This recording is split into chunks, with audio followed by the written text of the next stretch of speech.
उधर माधव पाटणकर ये हमारे परिवार के सदस्य हैं। सिर्फ उनका रिश्ता मुख्यमंत्री उद्धव ठाकरे जी या रश्मि ठाकरे जी उन तक सीमित नहीं है। मैं कहता हूं हमारे सभी के परिवार के वो सदस्य हैं। ईडी ने एक एक्शन ली है, उस बारे में मुझे अभी सूचना मिली है। इस प्रकार की एक्शन जहां बीजेपी के शासन नहीं है या बीजेपी सत्ता से दूर हो गई है, ऐसे पश्चिम बंगाल, महाराष्ट्र, तमिलनाडु, झारखंड, छत्तीसगढ़ ऐसे राज्यों में इस प्रकार से केंद्रीय जांच एजेंसी जोरदार तरीके से कार्रवाई कर रही है। और बड़े राज्यों में लगता है ईडी ने अपना कार्यालय बंद कर दिया है। जहां गुजरात हो, सबसे बड़ा बैंक घोटाला, बैंक फ्रॉड इतिहास का गुजरात में हुआ है, शिपयार्ड। अब तक एक भी आरोपी को ना बुलाया है, ना अरेस्ट की है, ना उनकी संपत्ति कुर्क की है। लेकिन महाराष्ट्र में ये सब कुछ चल रहा है। ममता बनर्जी के भतीजे और सम्मानीय सांसद अभिषेक बनर्जी और उनके पत्नी को भी इस प्रकार से प्रताड़ित किया जा रहा है। लेकिन ना बंगाल झुकेगा, ना महाराष्ट्र टूटेगा। तो ये महाविकास आघाड़ी सरकार को महाविकास सरकार के आघाड़ी के सरकार के जो प्रमुख स्तंभ है, उनको इस प्रकार से आप दबाव में लाकर, अगर आप अब ये मानते हैं कि ये सरकार गिर जाएगी और यहाँ राष्ट्रपति शासन लगेगा तो आप नींद से जाग उठिए, ऐसा कुछ नहीं होगा।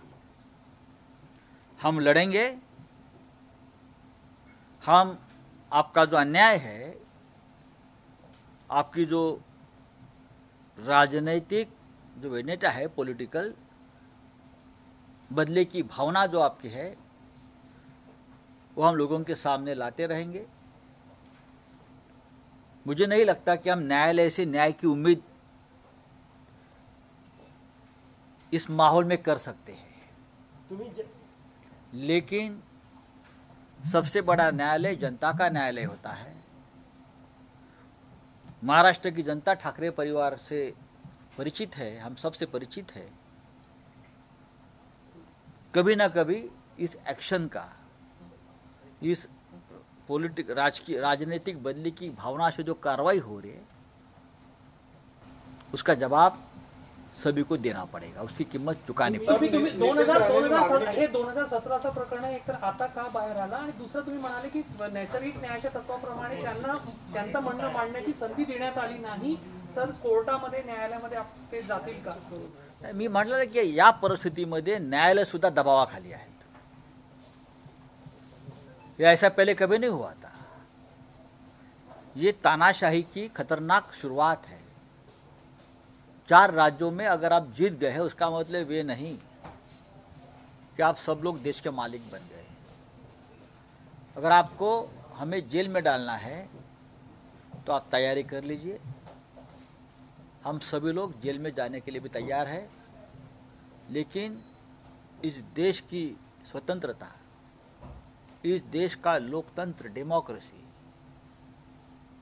आज़ादी सबके लिए हम फिर एक बार आज़ादी की लड़ाई लड़ने के लिए तैयार हैं। 17चे प्रकरण आता बाहेर काढले। 2017 मध्ये नोंद झालेलं 2005 की भी प्रकरण निकले हैं ना। 2017 क्या, 2004 जिस वक्त ये PMLA कायदा निर्माण नहीं हुआ था, उससे पहले के भी प्रकरण निकालकर लोगों को प्रताड़ित किया जा रहा है। ये जो सब हो रहा है केंद्रीय जांच एजेंसी के माध्यम से, ये ठीक नहीं है। इस प्रकार के एजेंसी का दुरुपयोग करना राष्ट्र के हित में नहीं है। ये जो एक नई फाइल बन रही है तानाशाही की, देश के इतिहास में, और आने वाली पीढ़ियां आपको सवाल और जवाब जरूर पूछेगी। नितेश राणेंनी म्हटलं आहे, मागणी केली आहे की मुख्यमंत्र्यांनी, नितेश राणेंनी की मुख्यमंत्र्यांनी नैतिकतेच्या आधारावर राजीनामा द्यावा. ठीक आहे, नैतिकतेच्या व्याख्या शोधाव्या लागतील आता. तुम्ही एजन्सीचा दुरुपयोग आहे असं म्हणत आहे, पण ज्या ज्या लोकांना ईडीने अटक केली, ईडीने जे न्यायालयामध्ये पुरावे सादर केले त्या आधारावर त्यांना बेल मिळत नाहीये. तो कायदाच तसा बनवलेला आहे.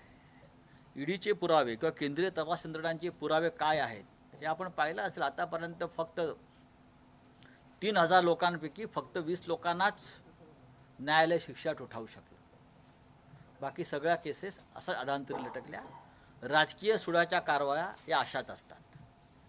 पुरावे खोटे उभे केले जातात, आरोपपत्र खोटी तयार केली जातात, खोटे साक्षीदार धमक्या देऊन निर्माण केले जातात, खोटे आकडे लोकांसमोर आणले जातात आणि एक भ्रम निर्माण केला जातो. असा भ्रम महाराष्ट्राच्या बाबतीत सुरू आहे.